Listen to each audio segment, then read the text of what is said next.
Welcome to Ishani vlogs. అందరూ ఎలా ఉన్నారు? బాగున్నారా? ఈరోజు వీడియోలో కుక్కర్లో మటన్ కర్రీ ఎలా ప్రిపేర్ చేసుకోవాలో చూద్దాం. ఈ మటన్ కర్రీని మనం చాలా ఈజీగా చాలా తక్కువ టైంలో తయారు చేసుకోవచ్చు. అలానే టేస్ట్ కూడా చాలా బాగుంటుంది. ఇప్పుడు ఈ మటన్ కర్రీని ఎలా తయారు చేసుకోవాలో చూద్దాం. ముందుగా నేను ఇక్కడ 1/2 kg మటన్ తీసుకొని ఉప్పు అలానే పసుపు వేసి శుభ్రంగా కడిగి పెట్టాను. తర్వాత స్టవ్ ఆన్ చేసి కుక్కర్ పెట్టుకొని 2-3 టేబుల్ స్పూన్ల ఆయిల్ వేసుకోవాలి. ఆయిల్ వేడైన తర్వాత 1 టేబుల్ స్పూన్ షాజీరా వేసుకోవాలి. మీకు కావాలంటే జీలకర్ర కూడా వేసుకోవచ్చు. 1 ఇంచు దాల్చిన చెక్క, 5-6 లవంగాయలు, 2 ఇలాచీ కూడా వేసుకొని ఫ్రై చేసుకోవాలి.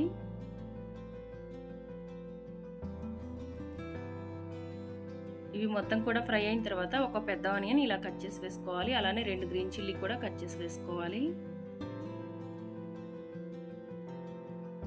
ఇప్పుడు ఆనియన్స్ని 2 నిమిషాల పాటు ఫ్రై చేసుకోవాలి. ఆనియన్స్ ఫ్రై చేసుకున్న తర్వాత ఒక టొమాటో ఇలా చిన్న ముక్కల్లా కట్ చేసి వేసుకోవాలి. 1/2 టేబుల్ స్పూన్ పసుపు కూడా వేసుకొని టొమాటోలు మెత్తపడే వరకు ఉడికించుకోవాలి. మూత పెట్టి ఉడికించుకుంటే టొమాటోలు త్వరగా ఉడికిపోతాయి.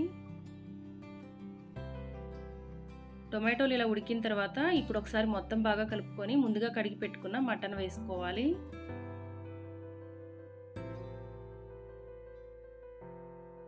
ఇలా మటన్ వేసుకున్న తర్వాత ఒక 1/2 టేబుల్ స్పూన్ సాల్ట్ వేసుకోవాలి. ముందు ఇక్కడ ముక్కలకి సరిపడినంత సాల్ట్ మాత్రం వేస్తున్నాను, మిగిలిన సాల్ట్ తర్వాత వేస్తాను. ఇప్పుడు ఈ మొత్తాన్ని ఇంకొకసారి బాగా కలుపుకొని మూత పెట్టి మటన్ని 5-6 నిమిషాల పాటు ఆయిల్లో ఫ్రై చేసుకోవాలి. మటన్ ఆయిల్లో ఫ్రై అయ్యేలోగా మనం దీనిలోకి మసాలా ప్రిపేర్ చేసుకోవాలి. ఒక మిక్సీ జార్ తీసుకొని దానిలో 2 ఇంచుల అల్లం వేసుకోవాలి. తర్వాత కొద్దిగా వెల్లుల్లి, ఒక పెద్ద ఆనియన్ ఇలా చిన్న ముక్కలా కట్ చేసి వేసుకోవాలి. 1 టేబుల్ స్పూన్ ధనియాలు, 1 ఇంచు దాల్చిన చెక్క, 4 లవంగాయలు, అలానే 1 ఇలాచీ వేసుకోవాలి. మీకు కావాలంటే లవంగాయలు కొంచెం తగ్గించి వేసుకోవచ్చు. ఇప్పుడు కొంచెం వాటర్ కూడా యాడ్ చేసుకొని మెత్తగా గ్రైండ్ చేసుకోవాలి. ఇలా మెత్తగా గ్రైండ్ చేసుకొని పక్కన పెట్టుకోవాలి. చూడండి, ఇక్కడ మటన్ కూడా బాగా ఆయిల్లో ఫ్రై అయిపోయింది.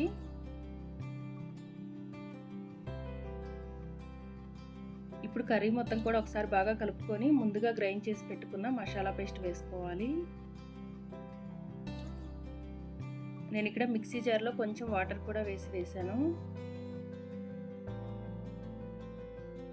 ఇప్పుడు ఈ మసాలా మొత్తం కూడా పచ్చివాసన పోయే వరకు బాగా ఫ్రై చేసుకోవాలి. మూత పెట్టి మరొక 5 నిమిషాలు ఉడికించుకుంటే సరిపోతుంది. ఇలా 5 నిమిషాలు ఉడికిన తర్వాత ఇప్పుడు దీనిలో 1.5 టేబుల్ స్పూన్ కారం వేసుకోవాలి. మీకు కావాలంటే కారం ఇంకొంచెం ఎక్కువైనా తక్కువైనా వేసుకోవచ్చు. అలానే ఇంకొంచెం సాల్ట్ కూడా వేసుకోవాలి. ఆల్రెడీ ముందే కొంచెం సాల్ట్ వేసాం కాబట్టి ఇక్కడ కొంచెం చూసుకొని వేసుకోవాలి. అలానే కొంచెం పుదీనా, కొత్తిమీర కూడా వేసుకొని మొత్తం ఒకసారి బాగా కలుపుకోవాలి.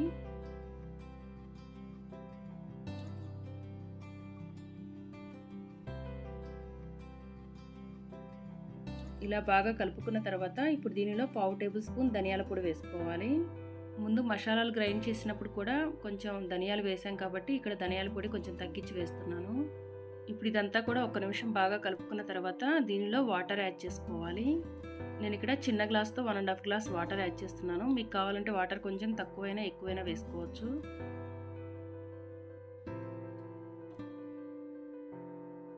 ఇప్పుడు ఇంకోసారి మొత్తం బాగా కలుపుకొని సాల్ట్ సరిపోయింది లేదో చెక్ చేసుకొని అవసరమైతే ఇప్పుడు సాల్ట్ వేసుకోవచ్చు. తర్వాత కుక్కర్ మూత పెట్టి విజిల్ పెట్టి 3-4 విజిల్స్ వచ్చే వరకు ఉడికించుకోవాలి. నేను ఇక్కడ తీసుకున్నది లేతగా ఉన్న మటన్ కాబట్టి త్వరగా ఉడికిపోయింది.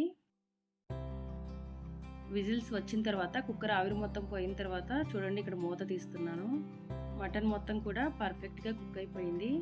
ఇప్పుడు ఇంకొకసారి స్టవ్ ఆన్ చేసి సిమ్లో పెట్టుకొని కర్రీ మొత్తం కూడా ఒకసారి బాగా కలుపుకోవాలి. ఇలా కలుపుకున్న తర్వాత 1/2 table spoon garam masala, 1/2 table spoon mutton masala వేసుకోవాలి. ఈ మసాలాలు వేసిన తర్వాత 1 నిమిషం ఉడికించుకుంటే సరిపోతుంది. ఇలా 1 నిమిషం పాటు ఉడికిన తర్వాత పైన కొంచెం కొత్తిమీర వేసుకొని స్టవ్ ఆఫ్ చేసుకోవాలి. వేడివేడిగా మటన్ కర్రీ రెడీ అయిపోయింది. దీన్ని మనం రైస్, చపాతీ అలానే బిర్యానీ అన్నింటిలోకి తీసుకోవచ్చు. చాలా బాగుంటుంది. ఫ్రెండ్స్, ఈ వీడియో మీకు నచ్చిందా? నచ్చినట్లయితే వెంటనే వీడియోని లైక్ చేయండి, షేర్ చేయండి, మన ఛానల్ని సబ్స్క్రైబ్ చేయండి, పక్కనే ఉన్న బెల్ బటన్ని క్లిక్ చేయండి. Thanks for watching.